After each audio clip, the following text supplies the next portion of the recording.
Hi viewers, welcome to Bhaskar's area. Andhra Pradesh రాష్ట్రంలో mega డిఎస్సికి సంబంధించి మరి ఫైనల్ కి విడుదలైంది. త్వరలోనే ఫలితాలు విడుదలయ్యి అక్టోబర్ 16వ తేదీ నుంచి సర్టిఫికెట్ వెరిఫికేషన్ నిర్వహించాలి అని ప్రభుత్వం భావిస్తోంది. మరో 2-3 రోజుల్లో అభ్యర్థులకు సంబంధించిన ఫైనల్ మార్క్స్ ను కూడా ప్రకటించే అవకాశం ఉంది. ఫైనల్ మార్క్స్ ప్రకటించిన తర్వాత వాటి మీద కూడా అభ్యంతరాలు స్వీకరించనున్నారు. అభ్యర్థులకు మెగా డిఎస్సిలో ఒక్క మార్కు కూడా చాలా కీలకం కాబట్టే ప్రభుత్వం కూడా మరి ఏపీ మెగా డిఎస్సికి సంబంధించిన ఫలితాల మీద ఆచితూచి వ్యవహరిస్తోంది.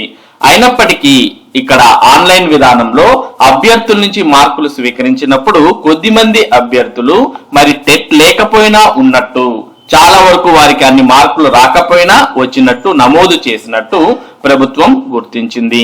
అన్ని రకాల పకడ్బందీగా మరి ఏపీ మెగా డిఎస్సి పరీక్షల నియామక ప్రక్రియను ప్రభుత్వం పకడ్బందీగా చేస్తోంది.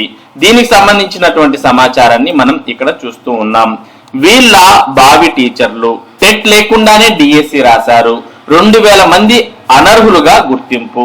టెట్ లో వచ్చిన మార్కులు తప్పుగా నమోదు చేసిన వారు 35,000 మంది.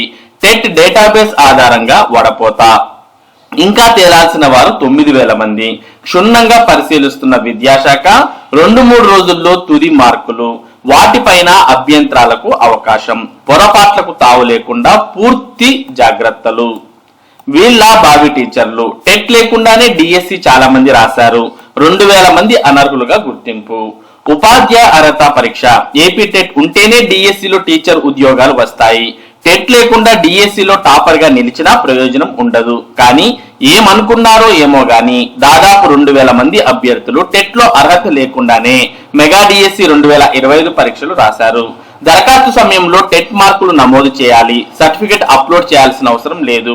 టెట్ రాసిన సంవత్సరం, హాల్ టికెట్ నంబర్, మార్కుల వివరాలు ఇస్తే సరిపోతుంది.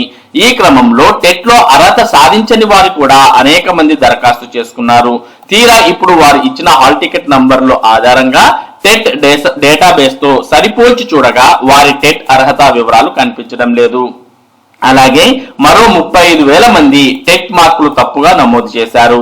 వీరిలో 26,000 మంది వివరాలను టెట్ డేటాబేస్ నుంచి తీసి సరిదిద్దారు. ఇంకా 9,000 మంది వివరాలు సరిపోలలేదు. టెట్ అర్హత లేకుండా డిఎస్సి రాయడం, టెట్ లో మార్కులు ఎక్కువగా చూపించడం వంటి చర్యలు చూసి అధికారులు విస్మయం వ్యక్తం చేస్తున్నారు. దరఖాస్తులో ఎక్కువ మార్కులు చూపించినంత మాత్రాన దానినే ప్రామాణికంగా తీసుకోరు. వారి హాల్ టికెట్ నంబర్ ఆధారంగా వాస్తవ మార్కులను సరిపోల్చుకుని వాటినే పరిగణిస్తారు. ఇవన్నీ తెలిసిన వేల మంది అభ్యర్థులు ఎక్కువ మార్కులు వచ్చినట్టుగా చూపించుకోవడం గమనార్హం. మరికొందరు తక్కువ మార్కులు కూడా నమోదు చేసుకున్నారు. ఆన్లైన్ లో దరఖాస్తు చేసుకోవడం తెలియని వారు ఇంటర్నెట్ సెంటర్ల ద్వారా దరఖాస్తులు సమర్పించారు. ఈ క్రమంలో అనేక పొరపాట్లు జరిగాయి. వాస్తవానికి డిఎస్సి దరఖాస్తు ఎలా చేసుకోవాలనే విషయంపై పాఠశాల విద్యాశాఖ విస్తృతంగా అవగాహన కల్పించింది.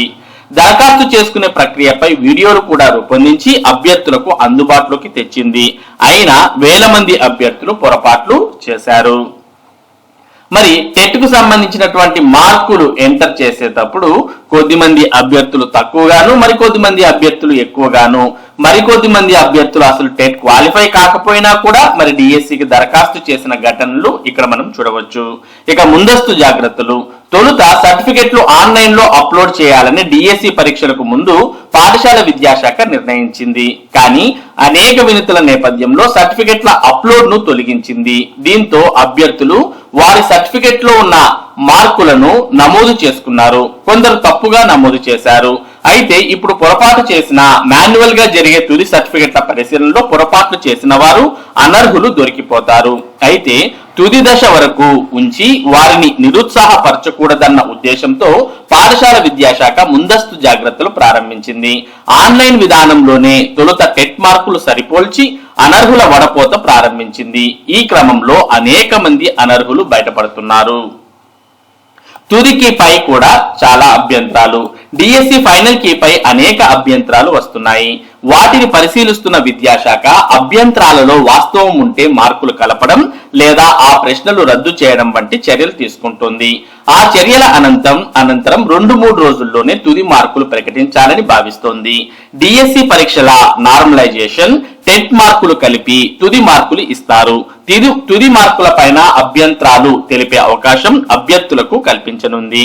1 మార్కు తేడా వచ్చినా ఉద్యోగం కోల్పోయే పరిస్థితి ఉన్నందున అభ్యర్థుల్లో అపోహలు కలగకుండా జాగ్రత్తలు తీసుకుంటున్నారు. ఆ తర్వాతే తుది ఫలితాలు ఇవ్వాలని పాఠశాల విద్యాశాఖ నిర్ణయించింది. అనంతరం శాప్ జాబితా ఆధారంగా క్రీడా కోటా ఫలితాలు కూడా ఇవ్వనుంది. ఈ నెలాఖరు నాటికి లేదా సెప్టెంబర్ మొదటి వారంలో కొత్త టీచర్ పోస్టింగ్లు ఇవ్వనున్నారు. మరి ఈ సమాచారాన్ని అంతా కూడా మనం గమనించినట్లయితే మరి మెగా డిఎస్సి నియామక ప్రక్రియ మీద ప్రభుత్వం ఎంత జాగ్రత్తగా వ్యవహరిస్తోంది అనే విషయం మనకు క్లియర్ గా అర్థమవుతోంది. మరి అభ్యర్థులు ఎంటర్ చేసిన డేటానే ఫైనల్ గా తీసుకోకుండా మరి అభ్యర్థులు ఎంటర్ చేసిన డేటాను మరి ప్రభుత్వం వద్ద ఉన్న టెట్ డేటాబేస్ తో సరిపోల్చి చూడడం జరుగుతోంది. మరి ఇవన్నీ సరిపోల్చి చూసిన తర్వాత కరెక్ట్ గా ఉన్నటువంటి అభ్యర్థుల యొక్క మార్కుల ఆధారంగా మరి ఫైనల్ మార్క్స్ అనేవి ఇవ్వడం జరుగుతుంది. ఆ ఫైనల్ మార్క్స్ మీద కూడా మరి అభ్యర్థులు అభ్యంతరాలు అనేవి వ్యక్తపరచవచ్చు. మరి అభ్యంతరాలన్నింటినీ కూడా పరిశీలించిన తర్వాతనే ముందుకు వెళ్లే అవకాశాలు ఉన్నాయి. మరి మరో 2-3 రోజుల్లో అభ్యర్థులకు సంబంధించిన ఫైనల్ మార్క్స్ అనేవి రాబోతున్నాయి. మరి ఆ ఫైనల్ మార్క్స్ ఆధారంగానే డిఎస్సి ప్రక్రియ ముందుకు కదలబోతోంది. కాబట్టి అభ్యర్థులు వారికి వచ్చినటువంటి మార్కులు కొద్ది మంది ఎక్కువగా ఎంటర్ చేశారు, మరికొద్ది మంది వచ్చిన మార్కుల కన్నా తక్కువగా ఎంటర్ చేశారు. మరి తక్కువగా ఎంటర్ చేసినా ఎక్కువగా ఎంటర్ చేసినా ప్రభుత్వం అయితే టెట్ లో వారి యొక్క డేటాబేస్ తో సరిపోల్చుకుని మరి వాటన్నిటిని కూడా కరెక్ట్ చేయడం జరుగుతుంది.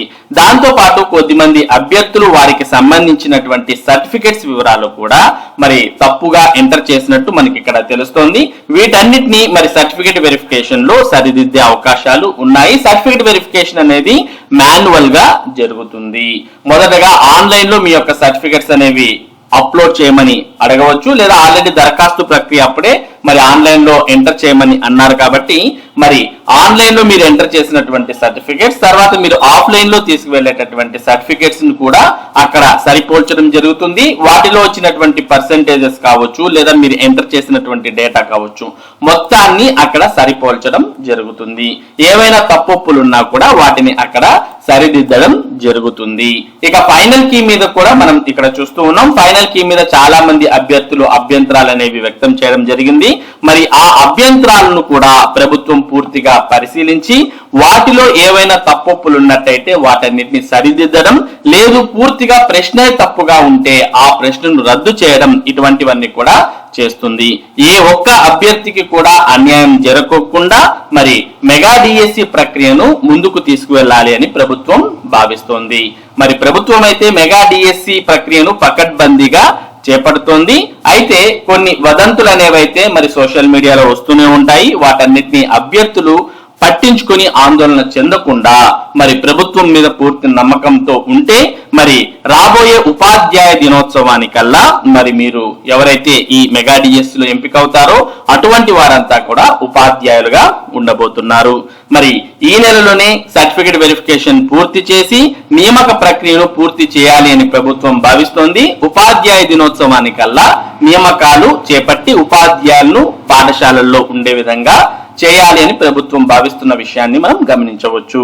ఇవి ఈ రోజున్నటువంటి మెగా డిఎస్సికి సంబంధించిన ముఖ్యమైన సమాచారం. ఇటువంటి ముఖ్యమైన సమాచారాన్ని భాస్కర్ ఏరియా మీకు అందిస్తూ ఉంటుంది. మరి ఈ సమాచారం మీరు మిస్ కాకుండా పొందడానికి మన భాస్కర్ ఏరియా యూట్యూబ్ ఛానల్ కు సబ్స్క్రైబ్ అవ్వండి. Thank you for watching this video.